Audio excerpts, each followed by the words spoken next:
Hello friends, welcome back to my channel Mukesh English, and this is Mukesh Soni. In this video, I'm going to revise the whole syllabus from the examination point of view, and here we are going to revise the first semester B.Sc generic English syllabus from the examination point of view under BCU Bangalore City University. Before that, let's understand the syllabus. That's the syllabus for the workbook: comprehension passage, data interpretation, listening versus hearing, types of listening, meaning of listening, then how to introduce oneself, others, making request, offering help, congratulating, making inquiries, seeking permission, and giving instructions to do a task or to use a device, how to give the directions, then question forms, question tags, subject verb agreement, then you have derivatives here. So this is from the workbook for 40 marks. For the 20 marks, you have 6 lessons. When free speech is truly free, it's an article written by Sundar Sarukai. Democracy, it's a poem written by Langston Hughes. Farewell Address at Chicago by Barack Obama, it's a speech. The Unknown Citizens, it's a poem by W.H. Auden. The Golden Dream, it's a story by Purnachandra Tejaswi. From a German war primer, it's a poem by Bertolt Brecht. So let's begin it. Your whole syllabus, or we can say the whole question paper, is divided into the two sections. Section A consists of questions from the workbook, and the workbook has a weightage for 40 marks. So to begin with, the very first question you will be having here, the comprehension passage. You need to read a given passage, and you need to answer 5 questions set on the passage, and these 5 questions will be having the weightage for 1 mark each. So there may be the questions like true false question, fill up the blanks question, or one word answer, one sentence answer, or give a suitable title to the passage. So it's very easy. You have the experience since you're +2, you can easily do it. Then the next question you have here, data interpretation. So pie chart, bar diagram, tree diagram will be given. You need to interpret it. You need to write in your own words that what do these figures or the numbers they do indicate here. So whenever you answer, you try to compare the data. That's for 5 marks. So how will it appear? These are the questions I had taken from the last year's question papers. For example, the electrical gadget usage. So you have here mobile computers, laptops. So you need to say that in the year 2017 it was 90%, 18 it has come down. So you need to interpret those data, those graph, those tree diagram in the word. So you need to write a paragraph here. So you can watch my special video on data interpretation. The link is in the description box. And also I have forgotten to mention here, I have solved 3 question papers. One is a model question paper, 2022 question paper, 2023 question papers. So these 3 question papers links you can see in the description box. That's going to help you a lot. So data interpretation, please do watch my special video. It's going to help a lot. This for 5 marks. Next question you have here, you'll be having 5 questions. 5 questions will be given here. 5 questions, 5 marks into one question here refers to 5 questions, 1 mark each. So there'll be 5 questions here. So 1 mark each you will be having. Then there they may ask you the questions: what is the meaning of listening, how to improve listening, what are the barriers to listening, the types of listening. So I have already given those types of listening on your screen here. You can by heart. You can they might ask you what is the meaning of evaluative listening, what's the meaning of empathetic listening, right? So you should know the each and every types of listening's meaning. And the next question you may be asked here, the difference between hearing and listening. So this is how you'll be asked here the question from the topic listening skills. That's for 5 marks. Next questions you have here, 10 marks questions from the language functions. 2 marks question, how do you introduce yourself or how do you introduce somebody? How to request, how to seek permission in a given situation, how to make an inquiry for something, or how to congratulate someone, how to compliment, how to appreciate. So, like this, you'll be having 5 questions each for 2 marks. So, sample questions are here, which I have extracted from the previous year's question paper. For example, introduce yourself to the NSS officer of your college. Request the student council coordinator to give you an opportunity to be the host of a cultural event. So how to request? Express the words of appreciation to your opponent team on winning the trophy. Inquire at the college office for the details of a diploma course in human resource management. How will you seek in permission from a class teacher for the extension date for the assignment submission? So all these are the language functions. So while answering, you should use the polite language. You can say, excuse me, sir, could you please tell me, you can say, like, request the student coordinator to give you an opportunity. Excuse me, sir, could you please give me an opportunity to be the host for the cultural event? I have a very good experience. Introduce yourself. Good morning, sir, my name is this. Got it? So hardly one of the two lines with by using very quality polite expressions. That's going to help you. It's very scoring one. 10 out of 10, you can easily get it. Punctuations will play very important role. So watch my earlier videos. That's going to help you a lot. Next question for 3 marks. It's a compulsory question. You don't have choice here. But I try to give you some two different quality, or we can say two different varieties here.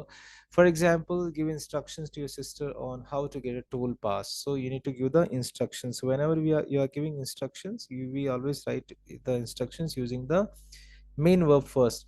Open it, close it, go there, right? Buy the ticket, something like this. Use the very first main verb. Give instructions to your friend on how to make coffee, or give instructions to your friend that how to apply the sim card, so how to use the device. So anything they might ask a question on any topic, but you should know how to give the instructions. That's for 3 marks. Then give directions based on the given map. So a map will be given and you may be asked to give direction how to reach from point A to point B. So use the very simple words like go straight, take a left, find a junction, cross it, right? Go alongside of the particular junction. So use very simple language and don't write in a paragraph. Write in the bullet points or the key points, give the numberings. So you'll get here best marks. So that's for 2 marks. Then you have now 10 marks grammar. You have 10 marks grammar, where what do you have here? 10 marks grammar. Number one, WH questions or yes or no questions. So there will be 3 questions will be asked for WH or the yes or no questions. Then question tags for 2 marks, subject verb agreement for 3 marks, correct form of the word for 2 marks. So this is how you'll be having here 10 marks grammar. So the sample questions are in your screen here, which I have extracted from the previous year's question papers. So please watch my videos on the previous year's question paper. Links are in the description box. So you can see here WS questions and the yes or no questions, how they are asked here. WS questions, you need to prepare a WS questions to get the underlined word as an answer. Yes or no question, for example, I'll tell you the answer. The medicine is widely used to treat primary measles. So medicine is widely used to treat primary measles, right?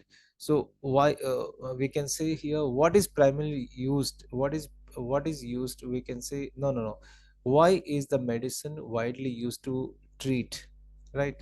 Or you can this is how you can make the WS question. Then you can say the viceroy turned to Spain, right? Did the viceroy return to Spain? So that's a yes or no question. Again, WS question. I went to college yesterday. Where did you go yesterday? So this is how you can answer. Then question tag. Sheena won't mind if I use a book. Will she? Rita acts so rudely. Does she? Sorry, doesn't she? Right? Then an abacus is 5-inch sticks are furniture is made of, right? Then we can say here correct from the verb of the word here. So change into adjective, you need to change to adjective. The students are there's an error here. Okay, then change to into the noun. So please do watch the previous videos, you'll get a lot of information. Now, this is for the 40 marks questions from the workbook. Now you had 20 marks questions from the course book. So I'm just trying to give you the brief summary. Please do watch the videos, the summaries videos I have done, and also go through the questions from your textbook. That's going to help you a lot. This video is only for the revision, a last moment revision. So how is it? You have here 3 sections, 1 mark, 5 questions, 5 marks, 1 question, and 10 marks, 1 question with the choice. So when free speech is truly free? So it's an article by Sundar Sarukai. This article is taken from the Hindu newspaper dated 22nd March 2019, and this article discusses a very important constituent of democracy, namely the freedom of speech, its roles, its responsibilities, and its manifestations. So what is the context of this article? The meaning of democracy and why is it important for democracy, that has been reflected here. Freedom is a theme which is going to come up again and again through this election. So it's a term like truth that has globally become extremely important today. So the main focus is given here to understand the meaning of democracy. Then the second lesson we have here, democracy, that's a poem by Langston Hughes. So, Democracy by Langston Hughes is a direct and powerful poem that asks the reader to reassess their ideas about freedom and democracy. It was published in 1949 and is focused on the fight for equal rights under the law, including the ability to vote for African Americans. The poem explores the Black American experience at a time of extreme segregation, inequality, and state sponsored racism. The speaker argues that the United States cannot truly be a democracy until everyone has equal rights, and that equality and freedom are as necessary as food when it comes to survival. The speaker also suggests that democracy will only come about through a powerful social movement for a change. So, the powerful social movement is required to bring up democracy. So, he has included the democracy in his collection, like One Way Ticket, which was illustrated by the American painter Jacob Lawrence. So, we have few key points from this poem. This poem opens with the speaker talking about democracy never coming through compromise and fear. The speaker has much a right to own the land and stand on his own 2 feet, on 2 feet, just like anybody else. He then goes on to talk about the folks who say freedom will come tomorrow, just let it take its course. The speaker feels these people have got it wrong because we can't live on tomorrow's bread. Then, secondly, freedom is a strong seed. It is planted on a great need. Since the speaker lives here, he deserves freedom just like anybody else. Now we have here third chapter, Farewell Address at Chicago by Obama. Barack Obama's farewell address was the final public speech of Obama as the 44th President of the United States, delivered on January 10, 2017 at 9 p.m. EST. And this address was broadcasted on various television and the radio channels and live streamed online by the White House. So Obama's farewell speech serves as a symbolic end to an 8-year tenure as a president of the United States. The standard themes in Obama's public addresses have been hope and change, and the president continues to elaborate on those here. So, while describing accomplishments of his administration and thanking important people, Obama uses his last address as a president to craft a narrative in three strands: past, present, and future, meant to inspire civic engagement in his audience. So there are three important components of a speech are here: ethos, logos, and pathos. So with these usage of ethos, logos, and pathos, the speaker's words were very powerful, enough to instill his wishes for the citizens of America. No matter how bleak or ideal situation might be, one should not rest on his or her laurels. Throughout his speech, he addresses his and the people's achievements throughout his 2 terms, the state of the country, and his visions for the future. He concludes the speech by showing that his work is not finished, urging the citizens to keep working towards a better future just as he will. Now we are moving to the fourth chapter, The Unknown Citizen, poem by W.H. Auden. The Unknown Citizen is a typical Auden's poem. in that it shows the poet's profound concern for the modern world and its problems. The speaker of the poem concludes that the man had lived an entirely average life. The poem is a satire of standardization at the expense of individualism. Auden dramatizes his theme by showing the glaring disparity between the complete statistical information about the situation compiled by the state and the sad inadequacy of the judgments made about him.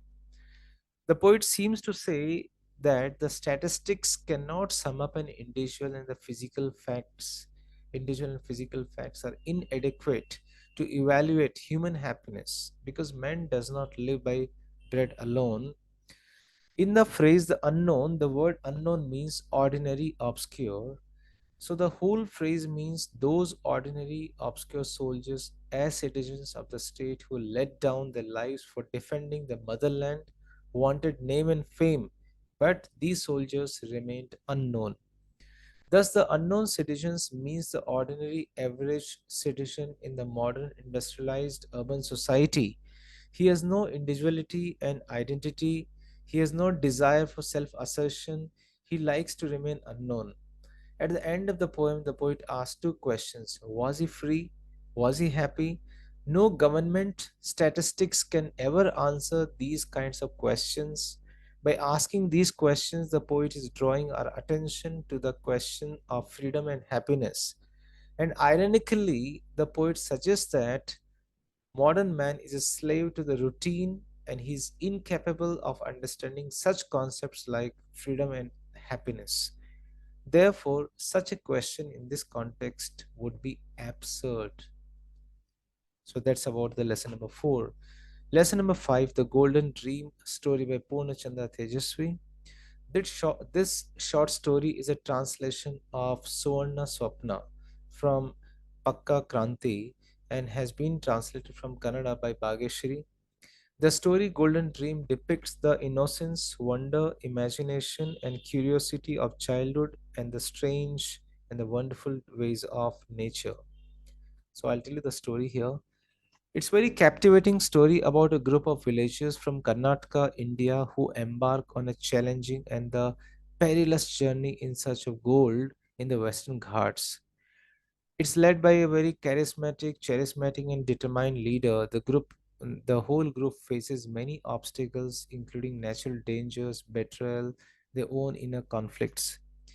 And this story explores the themes of human ambition, greed, the impact of nature, and the complexities of human relationships against the backdrop of an adventurous quest for wealth. So Tejasvi's vivid descriptions and engaging storytelling make Golden Dream as a very compelling read, offering readers insights into the human psyche and the pursuit of dreams amidst adversity. So you can go through my video on this Golden Dream story. Last lesson is here from a German war primer poem by Bertolt Brecht. This poem mentions the problems in the authoritarian governance which leads to war or warlike situations. It clearly delineates the social classes, the bourgeois and the ruling class. It addresses the injustice of the social hierarchy that privileges the ruling class and the upper class. Embedded in this criticism is also a hint that these injustices are repeated over the ages. Though the poem seems to be pessimistic in its portrayal of reality, it also points to alternatives that are possible. This apparently is the feature of many of the works of Bertolt Brecht. So, which are the key points we should remember? The key points are here amongst the highly placed. It is considered low to talk about food. The bread of the hungry has all been eaten. The house painter speaks of great times to come. On the calendar, the day is not yet shown. The workers cry out for bread. Those who take the meat from the table teach contentment. When the leaders speak of peace, those at the top say, speak peace and war. Those at the top say comradeship. When it comes to marching Many do not know that the enemy is marching at their head. General, your tank is a powerful vehicle. So please go through the poem. In this poem, the poem portrays the different effects of war on people. It defines the characteristics of highly placed on lowly people. A different picture of the leaders displayed in this long poem. Images of poverty are also reflected in this poem. A picture of class divide between the rulers and the ruled is exhibited here. The poem consistently refers to the repetition of situations of war. Hence, the whole poem discusses the from a German primer. This poem discusses the futility of the war. So please go through my videos on the summary of all the chapters. That's going to help you a lot, and as well as 2 3 important topics from the grammar. So friends, thank you so much. If you have liked this video, click on the like button. Dear friends, thank you so much for watching this video. You can reach me at mukeshenglish@gmail.com. Please do subscribe the channel, click on the like button for more videos on literature, workbook, pronunciation, grammar, communication skills, presentation skills, interview skills. Stay in tune with Mukesh English. Thank you once again.